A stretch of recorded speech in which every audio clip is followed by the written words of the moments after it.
Buenos días. Esta es la clase número 10 del módulo 2 del curso de Química Biológica Avanzada para investigadores del área biomédica. Como ya hemos visto en clases anteriores, conocer el pH de una solución requiere previamente conocer qué soluto o solutos se hayan disuelto en la misma.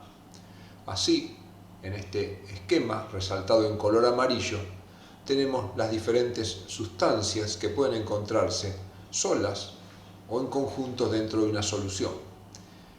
Y las flechas nos permiten identificar claramente cuál es la fórmula que debemos aplicar y cuáles son los datos para poder llegar a conocer el pH de esta solución, que es una variable importante en todos los sistemas acuosos, pero de relevancia en los organismos vivos debido al efecto que el pH tiene especialmente sobre la acción de macromoléculas como las proteínas, determinando su estabilidad y función.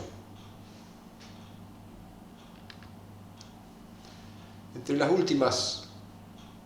últimos componentes de soluciones que estudiamos los buffers o soluciones reguladoras de pH. Definimos a un buffer como una mezcla de un ácido débil y una sal de ese mismo ácido con una base fuerte. La definición suele ser compleja por sus palabras, pero se entiende fácilmente con un ejemplo. Si tenemos una solución donde el solvente es agua y disolvemos ácido acético, el ácido acético es un ácido débil. El acetato de sodio es una sal que está formada por el anión acetato, que proviene de este ácido débil, y por el sodio, que podemos considerar que proviene del hidróxido de sodio, que es una base fuerte. Por lo tanto, esta mezcla contiene un ácido débil y una sal que proviene de ese mismo ácido y una base fuerte. Por lo tanto, la mezcla ácido acético y acetato de sodio podemos considerar que es una solución amortiguadora de pH. Cuando en una solución tenemos un ácido débil y su sal, tenemos básicamente dos reacciones que analizaremos rápidamente. En primer lugar, el ácido acético es un ácido débil que se va a disociar generando acetatos y protones. Pero como consecuencia de que es un ácido débil, esto es un equilibrio químico que se halla muy desplazado hacia la izquierda, cosa que podemos comprobar si conociéramos el valor de la constante de equilibrio de este ácido. La mayoría de los ácidos débiles tienen constante de equilibrio muy pequeña que determinan que la concentración del ácido sea miles de veces mayor que la concentración del anión.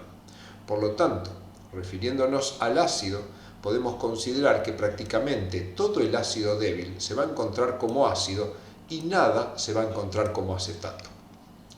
Con respecto a la sal, el acetato de sodio, esta sal se disocia completamente generando acetato y protones. Esta reacción se encuentra completamente desplazada hacia la derecha por tratarse de un electrolito fuerte, es decir, que se disocia completamente en agua, por lo que podemos considerar que la sal ya no se halla presente y solo se encuentra presente el anión acetato. También se va a encontrar presente el potasio, el cual podemos considerar que no existe, dado que es un catión neutro que no tendrá efecto sobre el pH. Por lo tanto, cuando tenemos un ácido débil y su sal con base fuerte, prácticamente en la solución, además de los protones, que son nuestro interés, nos queda el ácido, prácticamente tal cual lo hemos colocado, y el acetato, que va a quedar prácticamente con la misma concentración que tenía la sal. Cuando tenemos un buffer, el cálculo de pH lo hacemos con la ecuación de Henderson y Hasselbalch, que conociendo el valor del pKa y la concentración de la sal y la concentración del ácido, a través del cociente y el logaritmo nos permite sacar el pH. Llamamos concentración absoluta de la sal a la concentración que tiene la sal en la solución. La concentración del ácido va a ser la concentración absoluta del ácido y el cociente, el resultado de esta división, es lo que se conoce como concentración relativa del buffer. Volvamos entonces a nuestro buffer ácido acético acetato de sodio. Como dijimos, el ácido acético es un equilibrio químico y prácticamente, como hemos dicho recién, todo el ácido se va a encontrar en forma de ácido porque el equilibrio está hacia la izquierda y el acetato va a ser la concentración de la sal. Al ácido le podemos asignar diferentes nombres, como lo llamamos recién ácido, pero también lo podemos llamar reserva ácida o podemos utilizar las siglas HBUF, expresándolo como si fuera un ácido por tener hidrógenos y que asignamos un nombre BUF de buffer. A la sal la podemos encontrar en nuestros problemas y en nuestros textos con diferentes nombres. La sal se puede conocer como base conjugada, reserva básica, sal o BUF directamente habiendo perdido el hidrógeno, cosa que equivale a esta reacción. Acá tenemos el ácido con el hidrógeno y esta es la sal sin el hidrógeno. Y entonces, cuando tenemos un buffer, como dijimos, el pH lo calculamos con el pKa más el logaritmo de la sal sobre el ácido. Un buffer, como es una solución que amortigua los cambios de pH, tiene una eficacia y que se puede calcular como los equivalentes de ácido o base agregado dividido la variación de pH. Cuanto más grande sea esta eficacia, quiere decir que para que el pH cambie una unidad, deberíamos agregar gran cantidad de equivalentes de ácido o de bases a esa solución.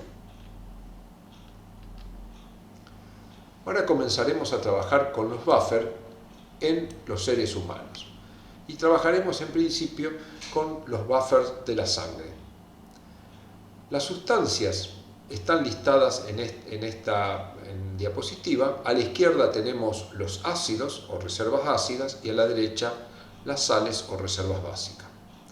Los buffers más importantes son el que está formado por el ácido carbónico y el bicarbonato, el fosfato diácido y el fosfato monoácido, la hemoglobina desoxigenada en su forma ácida y el desoxihemoglobinato, que sería la forma de sal de la hemoglobina, la oxihemoglobina en su forma de ácido por tener hidrógeno y el oxihemoglobinato, que sería la oxihemoglobina en estado de sal, y las proteínas y proteinatos.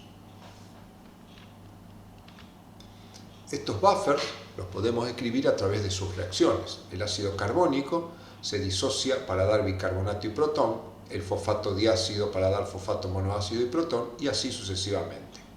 A su vez es importante tener presente que el ácido carbónico se genera a partir de la hidratación del dióxido de carbono a través de una enzima que es la anhidrasa carbónica. No ocurre lo mismo con las otras reservas ácidas de los buffers fisiológicos. Entonces, es importante ir distinguiendo algunas partes de todas estas reacciones. Por un lado tendremos el ácido carbónico, que está remarcado acá en azul, y el bicarbonato, que sería la sal o base conjugada del ácido carbónico. Luego tenemos los otros ácidos que los pondremos todos juntos sencillamente por ser diferente al ácido carbónico que puede participar de una nueva reacción. Y en rojo tenemos recuadrado lo que serían todas las bases conjugadas de los ácidos recuadrados en verde. Esto lo podemos simplificar de la siguiente manera. El equilibrio para el ácido carbónico en realidad son dos reacciones. En la primera reacción el dióxido de carbono se hidrata para dar ácido carbónico y luego el ácido carbónico da bicarbonato y protón. Llamamos al bicarbonato BBB, que son las siglas de base, buffer, bicarbonato. Por el otro lado, todos los ácidos que tenemos recuadrados en verde lo vamos a llamar HBUF. HBUF es la suma de todos los ácidos débiles de los buffers fisiológicos sin incluir el ácido carbónico. Y llamaremos BUF a las reservas básicas, es decir, todos los aniones o todas las sales formadas a partir de los ácidos débiles que no incluyen al bicarbonato. Y lo llamaremos base buffer no bicarbonato con las siglas BB no B.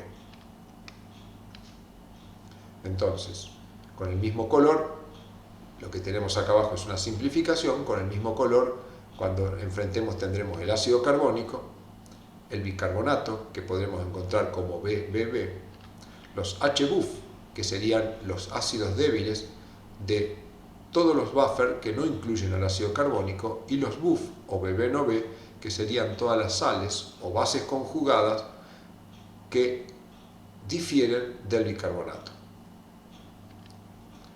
Entonces, estos van a ser nuestros equilibrios de trabajo cuando enfrentemos nuestros problemas. Los volvemos a escribir acá. Podemos usar, como vemos acá, la fórmula del bicarbonato, o bien sencillamente usar BBB, que sería base buffer bicarbonato. Para el otro equilibrio tenemos HBUF y podríamos poner BUF o BB no B. Esto es indistinto y esta es una forma esquemática de representar. Por lo tanto, los buffers fisiológicos nos quedan representados básicamente por dos ecuaciones únicamente. La ecuación superior, que recuadramos en azul, corresponde al equilibrio de hidratación del dióxido de carbono y disociación del ácido carbónico, y este decimos que es un buffer abierto. ¿Por qué es un buffer abierto? Porque la reserva ácida, es decir, el ácido carbónico, puede transformarse en dióxido de carbono, y este dióxido de carbono puede ser aportado por el sistema metabólico, fundamentalmente la descarboxilación oxidativa del piruvato y el ciclo de Krebs, o bien puede eliminarse de nuestro organismo a través de los procesos respiratorios. Cuando el dióxido de carbono se elimine o sea aportado, este equilibrio se desplazará y la concentración de ácido carbónico podrá cambiar, no solo por el equilibrio del buffer, sino también porque se ha modificado el dióxido de carbono. Por eso lo llamamos abierto, porque puede modificarse la cantidad o concentración de los componentes del buffer. En rojo tenemos ahora los equilibrios de disociación de los HBUF para dar base buffer no bicarbonato. A esto decimos que son buffers cerrados. Son buffers cerrados ¿por qué? Porque HBUF no puede ser en el corto plazo eliminado o repuesto a partir de otras fuentes, y por lo tanto la suma de HBUF y base buffer no bicarbonato va a ser constante en un corto periodo de tiempo, cosa que no ocurre con la concentración de ácido carbónico y la base bicarbonato, que pueden modificarse en periodos relativamente cortos. Definimos entonces algunas nuevas variables. BBR, que sería la base buffer real, es la suma de las bases buffer bicarbonato y las bases buffer no bicarbonato, es decir, la suma de estas dos variables. Y definimos el exceso de base como la resta entre la base buffer real y la base buffer normal. Si la base buffer real es mayor que la base buffer normal, el exceso de base será positivo, indicándonos que tenemos más bases que lo que deberíamos tener en condiciones normales. Si este resultado es negativo, nos indica que las bases buffer normal son menores que las bases buffer real, y entonces tendremos un exceso de base negativo. Volvemos entonces a nuestros equilibrios con los que trabajaremos, que en general a todos estos equilibrios los manejaremos juntos, y para calcular el pH a nivel fisiológico o a nivel del ser humano, lo importante es que todos estos equilibrios se encuentran en el mismo sitio, por lo tanto la concentración de protones va a ser la misma para todos los equilibrios, y esto se llama principio de isohidria. Por lo tanto, para calcular el pH de alguna solución dentro de los organismos vivos, basta con calcular la concentración de protones de uno de los buffers y con ella calcular el pH. La ecuación de Henderson y Hasselbalch nos permite calcular el pH para una solución conociendo el pKa y la relación entre la sal y el ácido. Habitualmente, para calcular el pH en los organismos vivos se usa el primer buffer por la simplicidad de los cálculos de las concentraciones de ácido y de sal.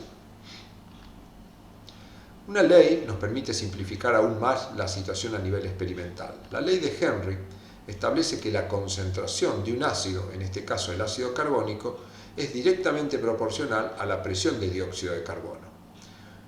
Decir directamente proporcional es lo mismo que decir que hay una constante multiplicada por la presión de dióxido de carbono. Es razonable de analizar el equilibrio superior. Cuando aumenta la presión de dióxido de carbono, este equilibrio se va a desplazar hacia la derecha, determinando un aumento de la concentración de ácido carbónico, es decir, tenemos una proporcionalidad directa. ¿Sí? Analizamos ahora la situación contraria. Si el dióxido de carbono descendiera, este equilibrio se va a desplazar hacia la izquierda y por lo tanto la concentración de ácido carbónico va a descender. Eso es lo que nos indica la ley de Henry, que al aumentar PCO2 aumenta ácido carbónico y al bajar PCO2 baja ácido carbónico, pero de una manera de proporcionalidad directa siguiendo esta ecuación. Con estas dos ecuaciones podemos escribir a partir de la ecuación de Henderson y Hasselbalch una nueva ecuación en la cual, en lugar de tener ácido carbónico en el denominador, reemplazamos por la ley de Henry y nos queda que el pH es igual al pKa más el logaritmo de la concentración de bicarbonato sobre alfa, que es el coeficiente de solubilidad por la presión de dióxido de carbono. El coeficiente de solubilidad toma un valor de 0,03 con ciertas unidades que veremos a continuación. Entonces veamos un problema de cálculo de pH. El problema nos dice lo siguiente: calcular el pH sanguíneo sabiendo que la concentración de bicarbonato es 24 milequivalentes por litro y la PCO2 de 40 milímetros de mercurio. Tenemos como dato el pKa y como dato el coeficiente de solubilidad, que viene expresado en milequivalentes por litro por milímetro de mercurio. Cuando usamos el valor 0,03 es imprescindible que el bicarbonato esté expresado en milequivalentes por litro y que la presión de dióxido de carbono esté en milímetros de mercurio. Entonces lo que hacemos es sencillo: utilizamos la ecuación de Henderson y Hasselbalch modificada con la ley de Henry y reemplazamos directamente los valores. Nos va a quedar como pKa 6,1 que tenemos acá. La concentración de bicarbonato, como vemos acá, es 24 milequivalentes por litro. 0,03 lo colocamos acá con todas las unidades, es milequivalentes por litro por milímetro de mercurio y sobre milímetro de mercurio en realidad, y por la presión de dióxido de carbono, que en este caso es 40 milímetros de mercurio. Este resultado nos da 740. Acá se simplifica, milequivalentes por litro se simplifica con milequivalentes por litro y milímetro de mercurio se simplifica con milímetros de mercurio, con lo cual este número queda adimensional. Al sacar este resultado, aplicarle el logaritmo y sumarlo a 6,1, esto nos da 7,40, que sería el pH de la solución en la cual tenemos estas concentraciones.